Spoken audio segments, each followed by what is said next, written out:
सत्संग एक ऐसी जगह है,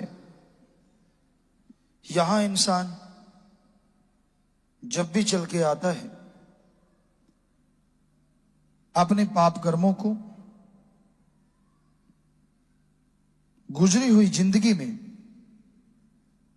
और संचित पाप कर्म सत्संग में आने से खत्म हो जाया करते हैं।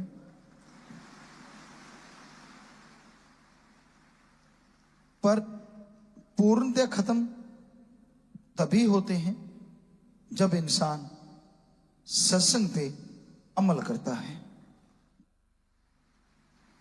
वचन सुनना बहुत बड़ी बात है, पर सुन के मान लेना सबसे बड़ी बात है।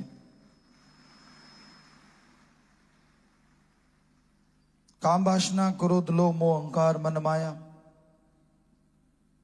हम बार बार इनसे आपको आगाह करते रहते हैं कि इन सातों का ऐसा चक्रव्यूह है,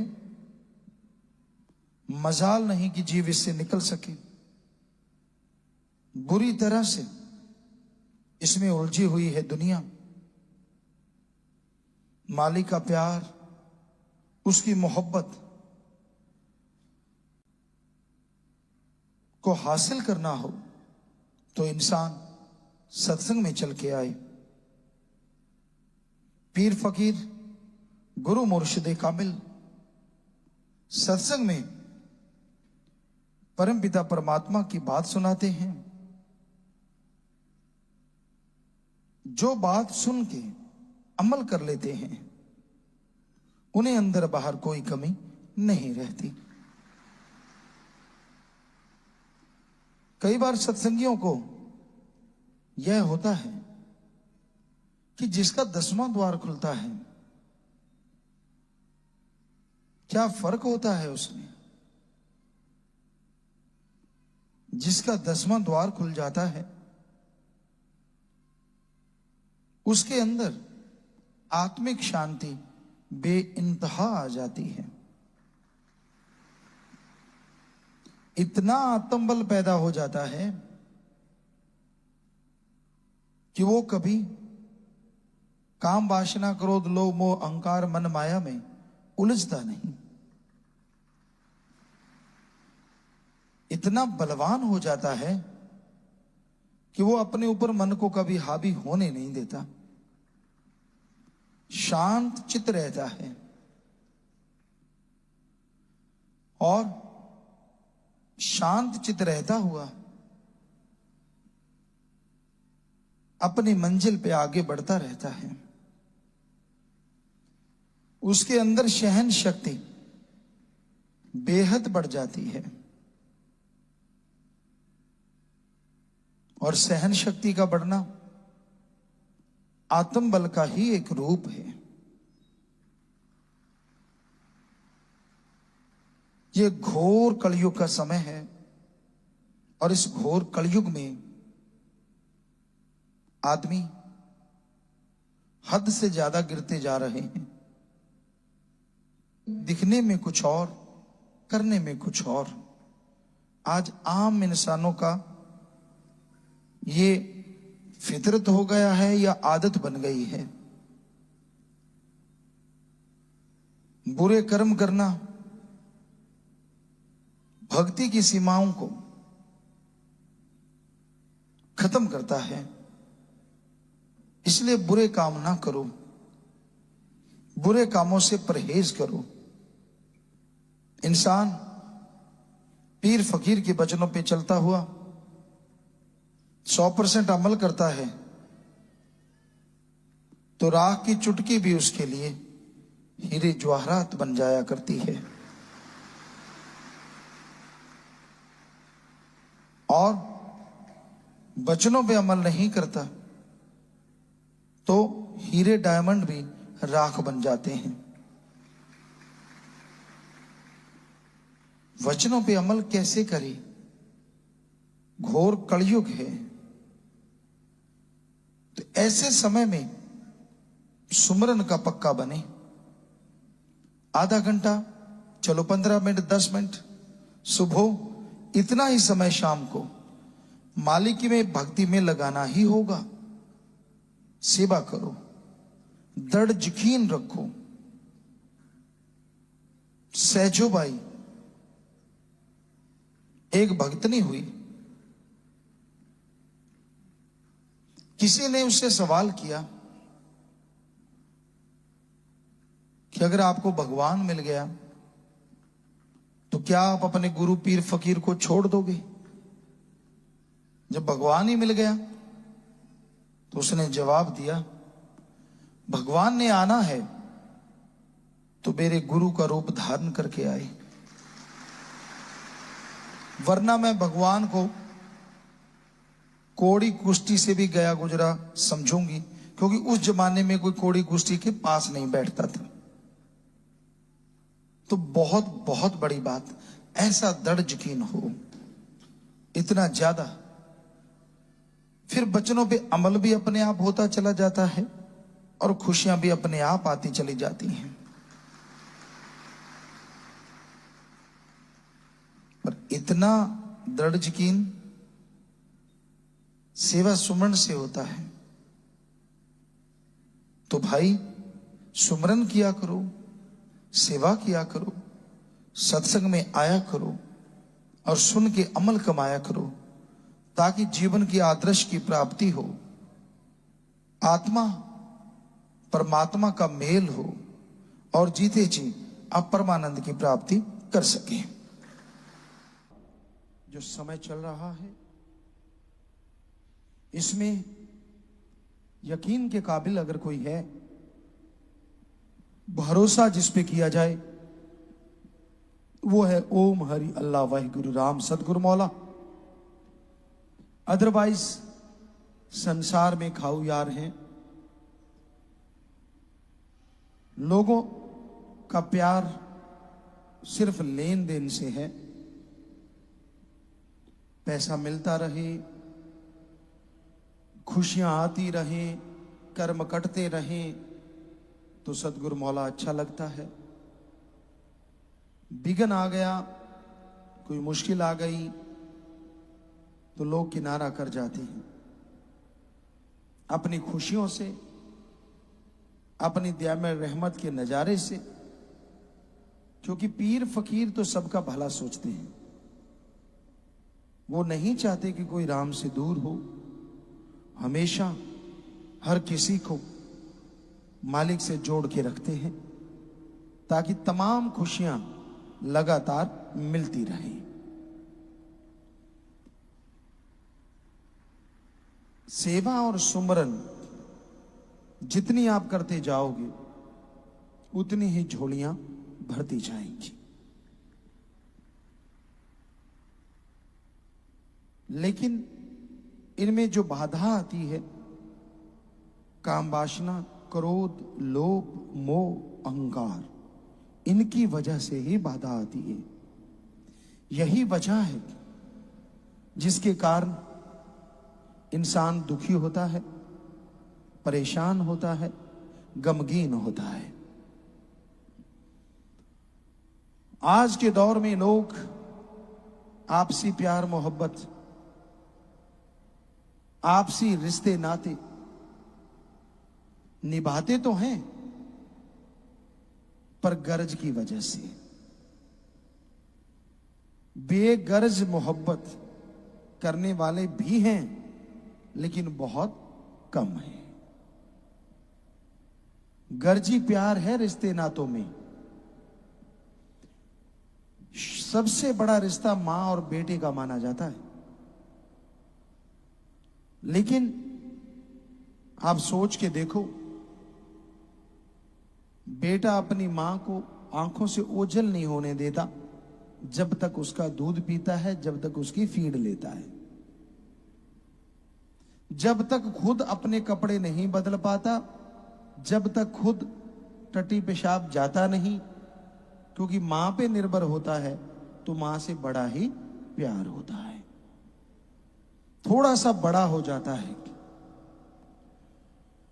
खेलना अच्छा लगने लगता है, यार दोस्त मित्र सहेलियां अच्छी लगने लगती हैं, तो मां से थोड़ी सी दूरी आ जाती है। वैसे तो ये नेचुरली है, ऐसा होना ही जरूरी है, लेकिन उदाहरण देने जा रहे हैं तो ध्यान से सुनिए। बच्चा थोड़ा दूर हो गया, लेकिन मां की भावना हमेशा अपने बच्चे से जुड़ी रहती है। कहते कूंज कोसों किलोमीटर दूर उड़ जाए तो भी ध्यान बच्चों में रखती है। गऊ कितने किलोमीटर दूर चरती रहे, अगर बछड़ा घर में बंधा है तो ध्यान उसमें ही रहता है। और ये सच है, मां के लिए बच्चा बड़ा हो गया लेकिन फिर भी ध्यान उसी में रहता है।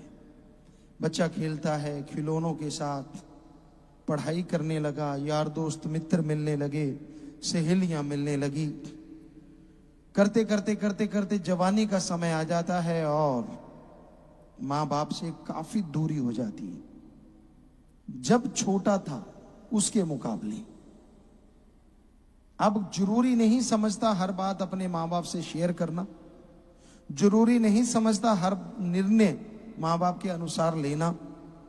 हालांकि नादान है, छोटा है, पर उसे अपनी बेइज्जती फील होती है कि मैं अगर मां बाप से सलाह लूंगा तो यूं लगेगा जैसे अभी मैं किड्स हूं, अभी मैं छोटा बच्चा हूं। तो इसलिए उसे पसंद ही नहीं है अपने मां बाप से शेयर करना। कुछ संग ऐसा हो जाता है, यारी दोस्ती ऐसी हो जाती है, वो भी भरमाते रहते हैं, वो भी उकसाते रहते हैं कि यार तू अब इतना बड़ा तो हो ही गया ना जो खुद निर्णय ले लेगा, कि फिर से जाके मम्मी पापा से पूछना है, इत्यादि इत्यादि तरह तरह की बातें करते रहते हैं। और बच्चा पक्का हो जाता है कि नहीं, मैंने ये बातें अपने माँ बाप से शेयर नहीं करनी। वही माँ वही बाप जिन पे दृढ़ यकीन होता है कि मेरा कभी बुरा नहीं करेंगे, जवानी में बच्चे को लगने लगता है नहीं ये रोकते हैं तो मेरा बुरा करते हैं, हर कार्य से रोकते हैं। हर कार्य कौन सा होता है? नशा ना करना बेटा, गलत संगत ना करना बेटा, बुरी जगह ना जाना बेटा। तो उसे लगता है हर जगह कि ये चीजें मैं तो करूंगा, और वो अपने यार दोस्त मित्रों के साथ इतना खो जाता है कि मां बाप उसके लिए काफी दूर हो जाते हैं। और वो सोचने लगता है कि मैं अब परिपक्व हो गया हूं, लेकिन जब कोई मुसीबत गले पे आन पड़ती है, जब कोई मुश्किलें उसे घेर लेती हैं, तो वही मां बाप होते हैं जो जाके उसका साथ देते हैं। और कहने वाले यार दोस्त मित्र कहां भाग गए पता ही नहीं चलता, क्योंकि रिश्ता कभी टूटता नहीं। खास करके मां बाप के दिल में एक तड़प रहती है, एक व्याकुलता रहती है। ये अलग बात है बच्चे छोड़ देते हैं, क्योंकि उनका रिश्ता जुड़ जाता है अपने यार दोस्त मित्रों से। हम नहीं कहते दोस्त ना बनाओ, सहेली ना बनाओ, लेकिन मां बाप का दर्जा तो उनको नहीं दे सकते ना आप। उनका दर्जा तो उन्हीं के पास रहने दो, बाकी ठीक है आप यारी दोस्ती बनाइए, मित्रता कीजिए, कोई दिक्कत नहीं है। और फिर यही नहीं है, शादी हो जाती है, और शादी के बाद तो उसे मां बाप बहन भाई कई बार पति पत्नी ही लगने लग जाते। उसे लगता है कि मेरा सही करेंगे तो यही करेंगे, पति करेगा या पत्नी करेगी। उसको मां बाप अच्छे तो लगेंगे अगर आपके घर में जवाई अच्छा आ गया या फिर बहू अच्छी आ गई, तो मां बाप अच्छे लगते रहते हैं। अगर ये दोनों कोई ऐसे आ गए, जैसे पंजाबी में कहावत है ना माड़ा जम्मे ना माड़ा आए, अगर कोई ऐसा आ जाता है तो फिर उसका एक ही काम होता है कि अपने पति को, अपनी पत्नी को दुनिया से दूर कर देना, अपने परिवार से दूर कर देना। जिनके अच्छे संस्कार होते हैं वो जोड़ते हैं, और जिनके संस्कार ही अजीबोगरीब हों वो जोड़ने का नाम नहीं लेते, वो तो तोड़ते ही तोड़ते हैं। तो मां बाप को भूल जाता है इंसान, कहता वो तो कर्तव्य था, वो तो फर्ज था जो मेरे साथ निभाया है, जो मेरा अच्छा किया है, ये तो उनका फर्ज बनता है। और इस तरह बच्चे मां बाप से दूर हो जाते हैं। तो वो प्यार जो मां से एक पल दूर नहीं होता था, वही इंसान हमने देखा इस दुनिया में मां को डंडे मारता है, मां को घर से निकाल देता है, दर दर ठोकर खाने के लिए और जगह पे भेज देता है। तो ये है कलयुगी प्यार। बाकी रिश्तों का तो कहना ही क्या, मां बाप का रिश्ता सर्वोत्तम माना जाता है, सबसे बड़ा माना जाता है। और आज जगह जगह अनाथ आश्रम या ऐसे बने हुए हैं जो वृद्ध आश्रम, तो उनमें आप जाके देखो तो सभी ऐसे ही परिवार मिलेंगे। कौन नहीं चाहता अपने पोतों के साथ, अपने नातियों के साथ खेलना। खास करके बुजुर्ग अवस्था में तो ज्यादा जरूरत पड़ती, छोटे छोटे बच्चों के साथ कलोल करना, उनको कहानियां सुनाना, उनके साथ खेलना। लेकिन वो घर से ही निकाल देते हैं, घर से निकाल के बाहर कर देते हैं। तो ये बिल्कुल कलियुग का प्रभाव है। ऐसा भयानक समय आया है, ऐसा भयानक दौर चल रहा है कि लोग मालिक से दूर होते जा रहे हैं, रिश्ते नाते टूट रहे हैं।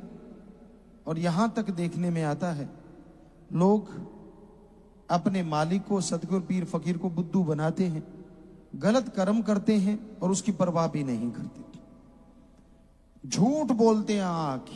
हम देखा करते हैं, बड़े हैरान होते हैं, क्योंकि बचपन से जानते हैं ऐसे बच्चों को। और जब वो झूठ बोलते हैं कि मैं तो जी बिल्कुल ये हूं, मैं तो बिल्कुल ठीक हूं। कई बार सेवादारों से मिलना होता है, और बेटा ठीक ठाक हो, सब ठीक है? हाँ जी बिल्कुल ठीक है, मैं तो कभी कुछ गलत करता ही नहीं, मैं तो अब सब। तो बड़ी हैरानी होती है कि ये अपने पांव पे कुल्हाड़ा मार रहा है, झूठ बोल रहा है, गलत कर्म करता हुआ उसे छुपाना चाहता है, लेकिन वो कभी छुपा नहीं करता, क्योंकि उसका फल भोगना पड़ता है। संत पीर फकीर काट दें अगर कोई सच बोल दे, पीर फकीर अल्लाह राम से माफी दिलवा दे अगर कोई तौबा कर ले। पर लोग इतने शातिर, इतने चतुर हैं कि वो अपनी बात आगे करते ही नहीं। उनको लगता है कि नहीं, मैं अगर ये बात करूं तो शायद रूहानियत में पीछे चला जाऊं, ना करूं तो पर्दा है, पर्दे में कौन सा पता चलता है। तो भाई ये आपकी गलत सोच है। आप उस राम से, अल्लाह वाहिगुरु गॉड से कुछ छुपा नहीं सकते। तौबा किया करो, उस राम को बता के तौबा किया करो, अपना सच उस मालिक के चरणों में रख के, ताकि आने वाले समय में उसका बोझ आपको ना उठाना पड़े, ताकि आने वाले समय में सुख शांति से आप जीवन व्यतीत कर सके। धन धन सतगुरु तेरा ही आसरा। सभी साध संगत जी से निवेदन है कि मेरा चैनल जरूर सब्सक्राइब करें जी। धन धन सतगुरु तेरा ही आसरा।